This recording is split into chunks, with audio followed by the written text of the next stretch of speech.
thinking, how could anybody write a book so long ago that's so relevant to my life? I started saying the opposite of what I used to believe just a few months before reading that. Why? Because something changed. The Spirit dwells within inside. All Jesus desires is complete submission to our will, contrary to which He will not act. Since He created us free beings, but once full command has been placed in His hands, He will no longer be hindered by filling us and glorifying Himself in us. According to His promise, He will produce in us both the will and the ability to act, and will make all things possible. Listen, Paul wrote, present yourself to God as those alive from the dead.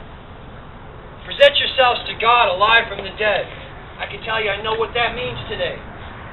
When I was sitting there getting drunk constantly over and over, or into my sin, gambling, sitting there staring at the stupid 5 cars in the stupid video poker machine, saying, God, if you were then real, that you would give me this royal flush and I would change my life, knowing that God would never see my heart that way, nor will that ever happen.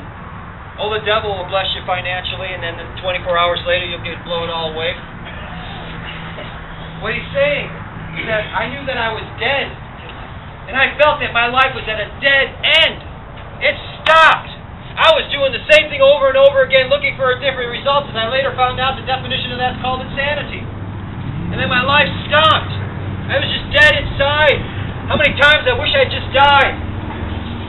Let it get over with. I can't get out of this. It's insidious. Now alive with Christ. I'm not sitting there saying every day I wake up going, yeah! There's days I wake up going, man, wish we were there already. But we were once dead. The Spirit did not live in us. And we became alive when we asked for Jesus to come inside and change our direction. With a true heart, with a broken spirit, we're ready for a change. We're ready for a different direction. We know that if we leave here today, and when we leave here today, we go on about our lifestyle as if we were doing something earlier today or yesterday, and that sin, whatever your sin choice is, when we leave here today, that you go on about that same lifestyle, being a former better, I can tell you 100%, you're going to end up with the same result. You're going to end up with the same exact result. In fact, like myself, you're probably the living result of those choices. You're probably the living result of those choices.